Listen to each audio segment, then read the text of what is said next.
We move on to the academic sessions now. The first session is titled Vakkom Moulavi, Reform, Politics and Thought. And for that, let me just invite the speakers to the session. Dr. Dilip Menon, Professor of History, University of Witwatersrand. Dr. Mohammad Kuria, Lecturer, University of Edinburgh. Dr. K.M. Sethi, Lecturer, Mahatma Gandhi University.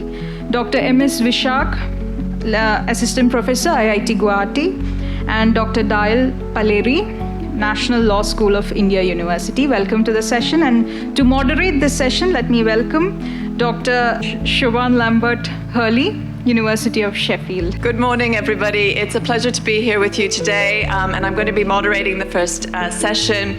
I was told that my main function as moderator is to be gracious and also to be very strict on time, because we have a wonderful audience here before us, but we also have a number of people joining us online. So I am going to be quite strict with my timekeeping, and hopefully keep everybody on track. But let me just say to begin a massive thank you to our hosts today, the Vakkom Moulavi Foundation Trust and also the Department of Islamic and West Asian Studies, who have organized this event but also are taking such excellent care of us as visitors as well.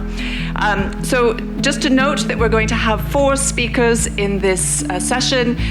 Each of them will speak for 30 minutes. I'm underlining that, 30 minutes, followed by 15 minutes of questions. I'll be gathering the questions and then passing them on for answers from the speakers. To note that in the midst of this session, after 2 speakers, there will be a tea break as well, so you can keep that in mind. So I will pass on now to our esteemed first speaker, Dilip Menon from the University of Witwatersrand, who is going to speak on Home and the World, Vakkom Moulavi, Travancore and the World of Islam.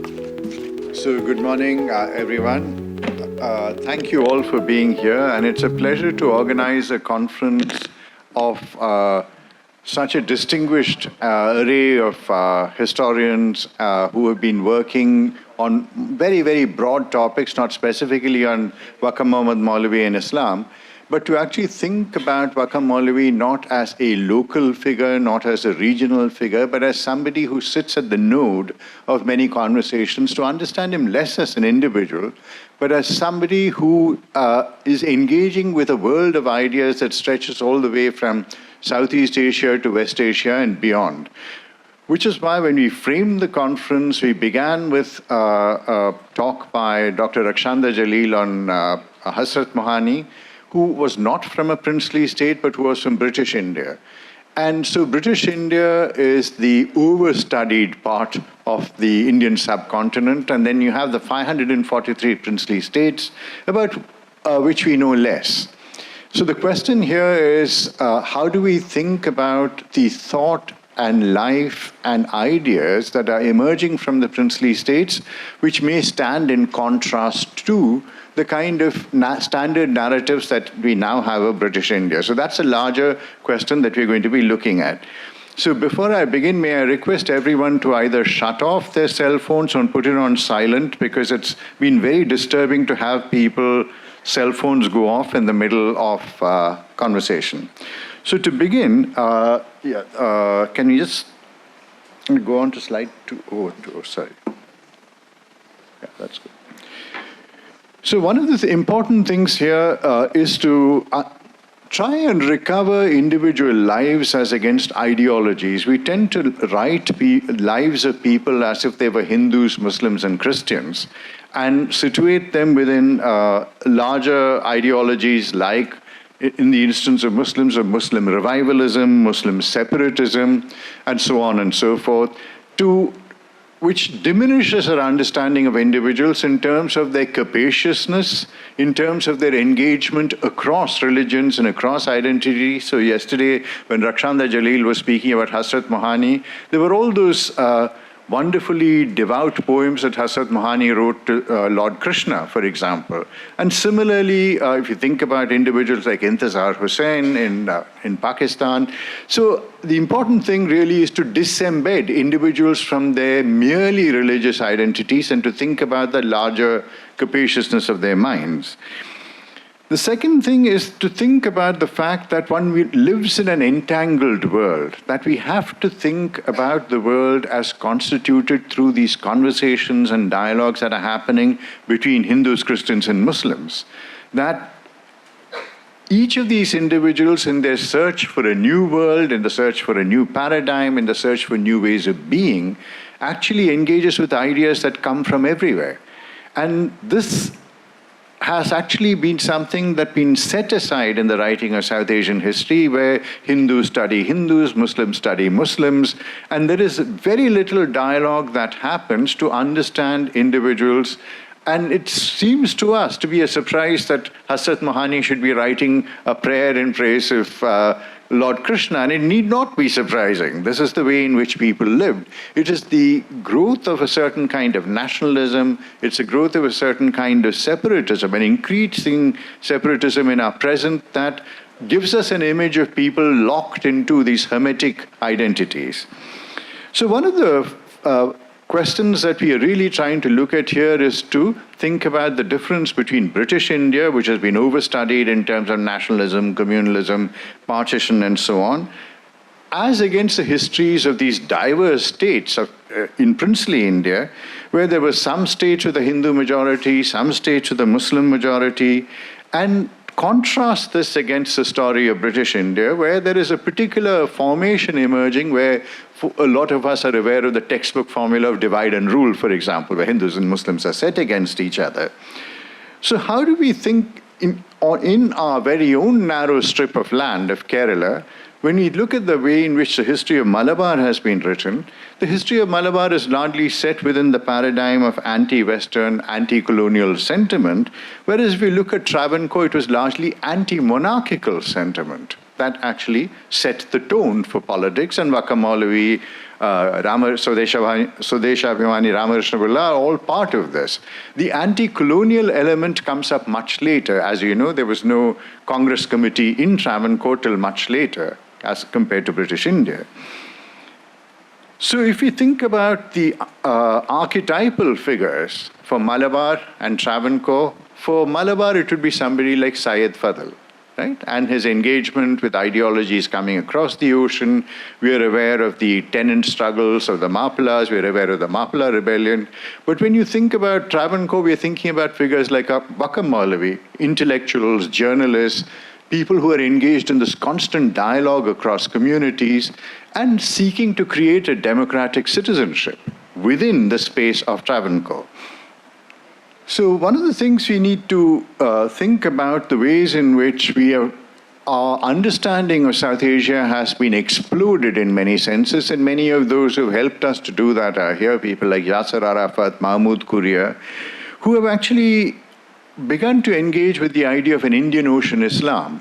That when we think about Islam and modernism in Kerala, we have to situate it within a much larger map. A very large map of the circulation of ideas, circulation of people, circulation of reform currents from East Asia to West Asia and beyond. And as Eng Seng Ho in his wonderful book, The Graves of Tarim, put it, that space that extends from Yemen to Malacca. It's a huge space that we are talking about. And within this, there are these geographies of affinity that are created. So we are not talking about Indian Muslims and Indonesian Muslims and so on. These are Muslims who see themselves as part of a larger cosmopolis of ideas, thinking about Sunni spaces, Shia spaces, Shafi spaces, Maliki spaces, right? And so this goes back to the travels of Ibn Battuta, for example, who travels across a world that he sees as largely governed by an Islamic geography. So we have to think about a very differentiated Muslim world within which these ideas are happening, and as Muhammad Kuria has shown us through his extraordinary work on the Shafi legal cosmopolis, that we're thinking about a world that extends from Mombasa to Mindanao, right? From East Africa all the way to Southeast Asia. And we can also think about the movement of scholars, because in North India, just as much as the North India was continuous with the Ottoman and the Safavid Empire, Southern India was continuous with the Islamic space across the ocean. So you have the congregation of Egyptian, Indonesian, Indian scholars in places like Istanbul and Mecca, We shall have a later paper by Professor Roy Barsadeh about the role of Cairo in Islamic modernism and how Vakkom Moulavi engaged with that. The other issue that I want to be picking up on in terms of laying out the landscape for understanding Vakkom Moulavi is the intersection of early print journalism. So when we think about a newspaper like Swadesh Abhimani, we need to put it alongside that newspaper edited by Gandhi in South Africa, Indian Opinion. That these newspapers were not like the tawdry newspapers of our present, reporting what a local MLA does. These newspapers sought to create a world, right? And they were speaking about what the world could be just as much as reporting on the present. They were reporting on reform, on women's movements, on religious ideas, on the ways in which the histories of Japan, China, India, and the Arab world were connected. There was a larger vision that was there in the earlier newspapers, which we have lost now, and which is left to historians to resuscitate them. So this 19th century reformism also worked through these 19th and early 20th century reform movements worked through these newspapers, where we are talking about individuals who dealt with questions of scriptural sanctity as much as democratic reform. Right? When you think about Deepika is concerned with questions of Islam as much as questions of what it is to be as a human in the world. So much of the work that we have, so we bear the burden of a certain kind of historiography. So if you look at northern India, and these are conversations that go back 10 or 15 years with my former student Razak Khan when he began his PhD on Rampur, that one of the things that governs the understanding of India is the idea of the demise of a certain kind of Muslim empire and the transition from a Darul Islam to a Darul Harb. So the classic and iconic text would be something like Iqbal's Shikwa, right? The complaint to God and the Jawab-e-Shikwa, where Muslims ask God that here we carved out empires for you and look at us now. Bark girti hai to sirf Musalmanon par. That now when lightning strikes, it strikes only the Musalman. And there's this idea of the loss of empire, melancholy. So the historiography of British India deals with this phenomenon. The transition to a Darul Harb, the loss of Ashraf status, the demise of a courtly urban culture, the Shehr-e-Ashraf, as it's called, the literature on that, the transient successor states, at the post-1857 settlement, the growth of an anti-Islamic episteme among the colonial government, and the telos of separatism. So one can't study British India without that trope of what I call from melancholy to militancy. Because partition in 1947 is already written in as the end of all of these narratives. So it's really about the idea of Muslims being melancholy about the loss of empire, and already partition is there on the horizon. So how do we move away from this very impoverished historiography, and how does studying princely India allow us to think about it differently? Princely India as much as Indian Ocean Islam. So we're recovering the history of the princely states. The other thing to think about is what I call the para-colonial, right? We tend to think with the triad of the pre-colonial, colonial, post-colonial, and what is ironic is central to it is the idea of the colonial. It is almost as if the colonial determined all of history. So how do we think about what happened besides colonialism, right? The para-colonial. And here we think about this world that existed prior to colonialism, existed at the time of colonialism, and continues to extend beyond colonialism, the engagement of the cities of the Indian Ocean across a vast space and across time. And it's Eng Seng Ho's wonderful work that has reminded us of this, that there was a world before colonialism that existed during and after colonialism, that this colonialism was not the determining element. So there is a specificity to the emergence of this connection with Cairo. It's not merely coincidental or remarkable that Vakkom Moulavi begins to engage with Cairo modernism and Al-Manar and Rashid Rida. It was part of this world. It was part of this huge world, Mombasa to Mindanao, Malacca to Aden, that existed. And that alongside the map of empire, alongside the pink map of empire, were also these emerging geographies of affinity. right? Parallel geographies of affinity, and we've been too deluded by the pink map of empire to know what else has been happening underneath.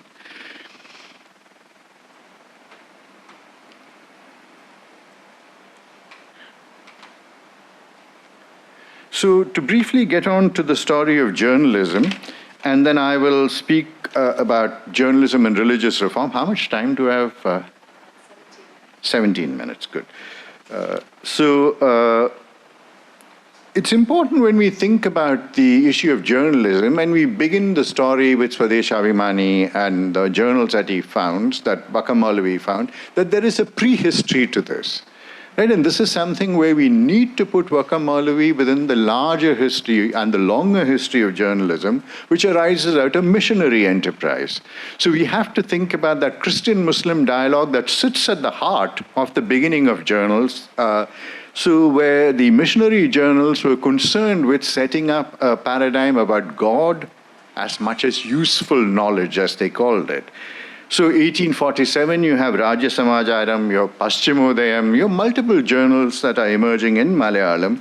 And these journals deal with questions of geography, they deal with questions of history, natural science, and these traditions of useful knowledge continue into the journalism of Vakkom Moulavi and indeed into Gandhi's Indian opinion, that these newspapers are meant to create a new world of knowledge away from the narrow religious vision.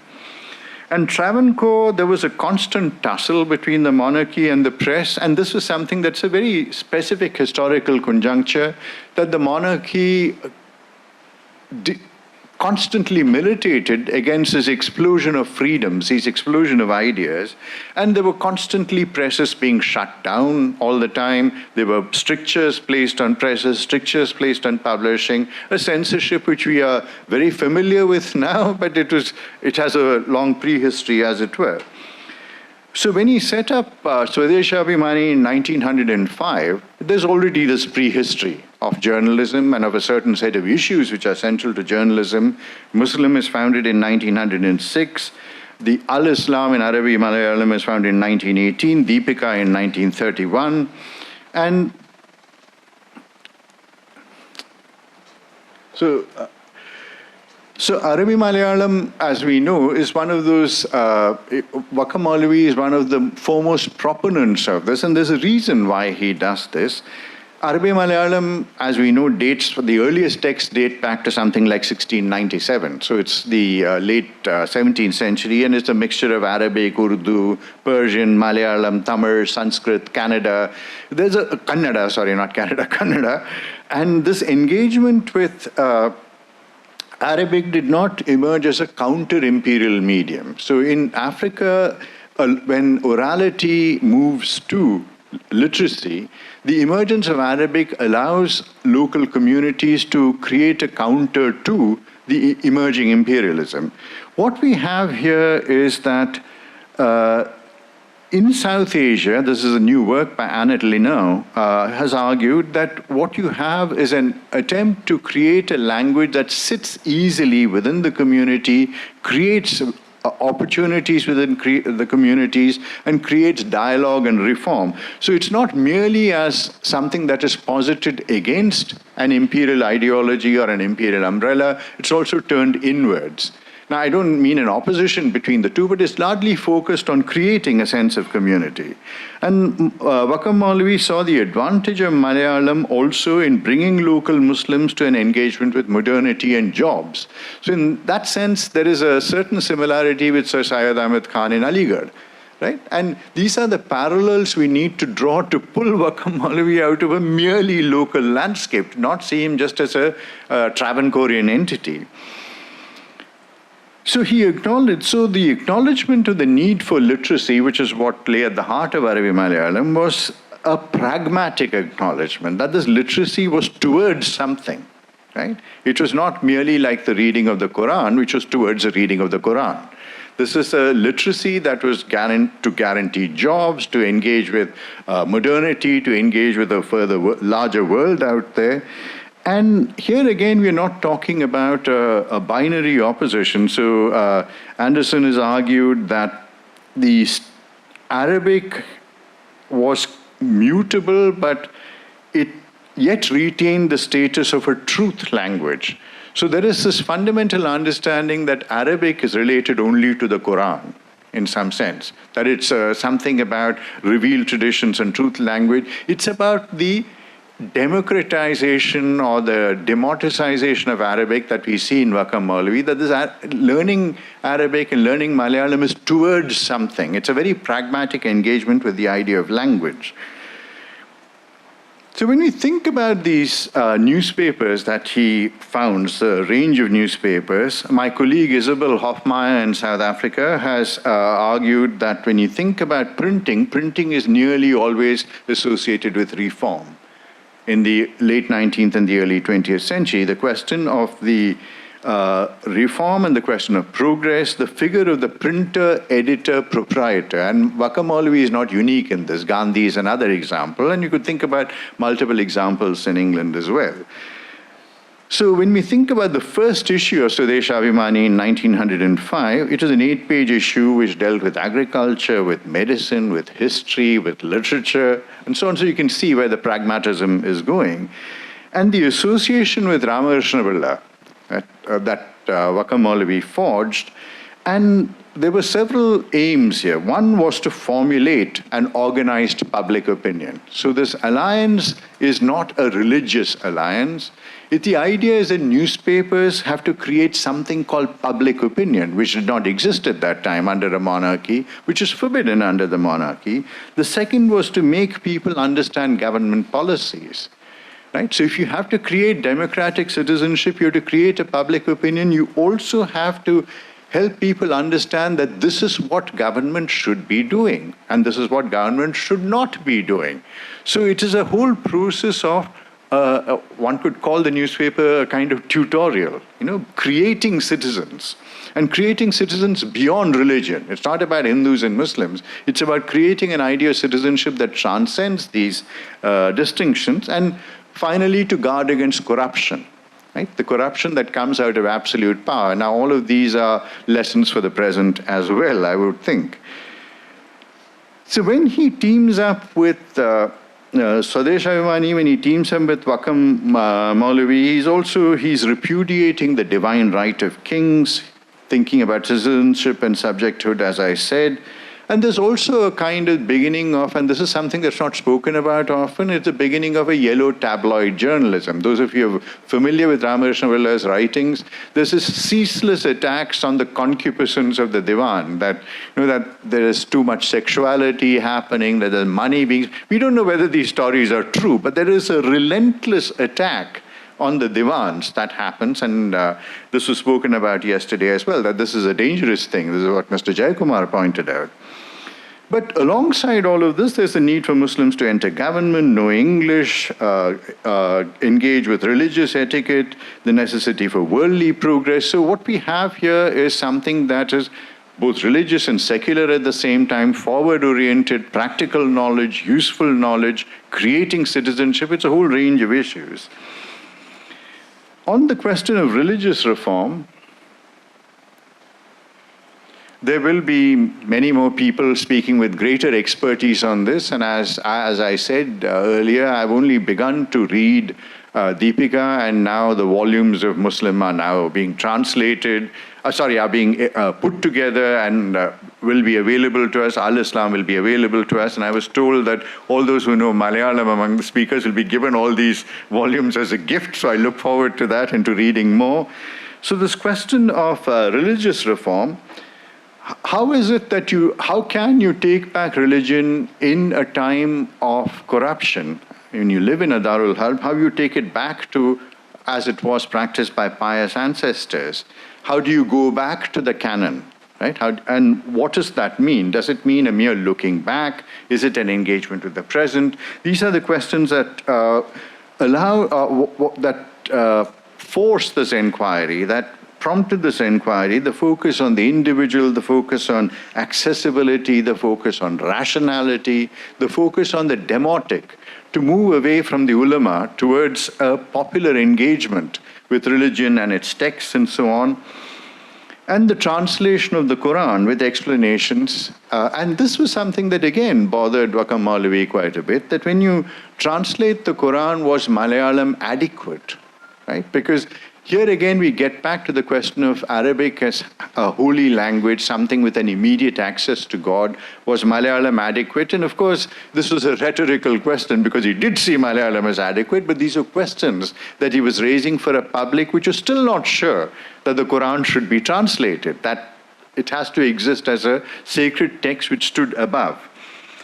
When the story goes that he met Rashid Rida, the editor of Al-Manar, who had come down from Cairo to India, that he met him in Vakkom, and that he had been reading Al-Manar since 1920. So even at the time that he's thinking about the smaller geography of Travancore, he's engaging with the wider geography of Indian Ocean Islam. He's also engaging with currents that are emerging from northern India, Devban, Nadwa, and so on. So Vakkom Moulavi engages with Shibli Nomani, a very, very familiar figure, the translations of the work coming out of Nadwa. And he attends the lectures delivered by Suleiman Nadwi in Madras in 1925. So what we have here is the creation of an idea of reform that is internal to Travancore, at the same time as engaging with a world of Islam that extends north. So it's trans-South Asia, it's transnational, it's transoceanic. So, which is why I began by saying Vakkom Moulavi is not an individual. He sits at the node of many conversations, a node of many conversations that are happening globally.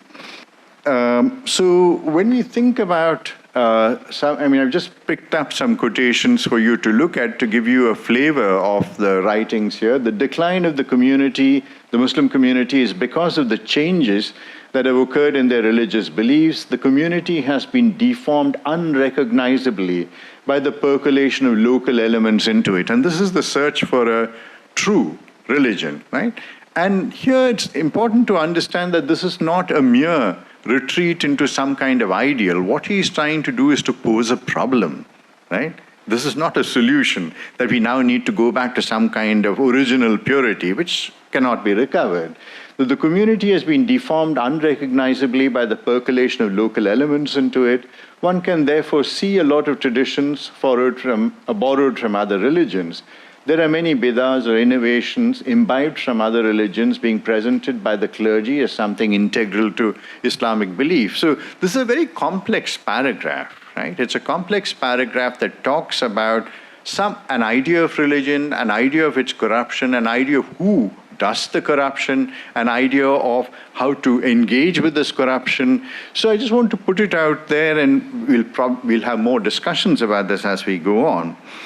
And the idea of ijtihad, which was being spoken about and being derided in the North when Syed Ahmed Khan puts forward this idea of critical thinking from within, and many cartoons appear on him in the Punches, and ijtihad becomes something that is criticized by the North Indian clergy.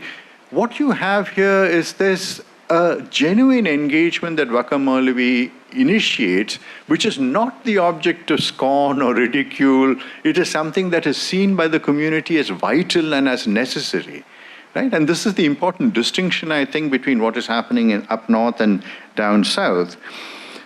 And here again, when you would think that, what is this question of local influence? How are we to engage with this question of local influence? And Vakkom Moulavi is looking to everything, right? So, for example, he publishes a translation of Gandhi's A Guide to Health.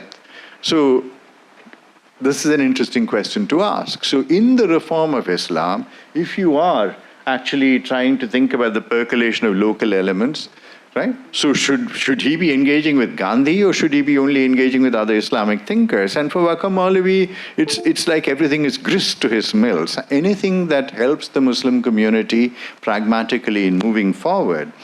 So, of course, you have Rashid Rida's work, but I shan't get into that. That Roy Barsadeh is by far the expert on this, because Rida is, of course, very critical of Gandhi's rejection of vaccination and those kinds of issues that Gandhi sets his face against those kinds of modernity.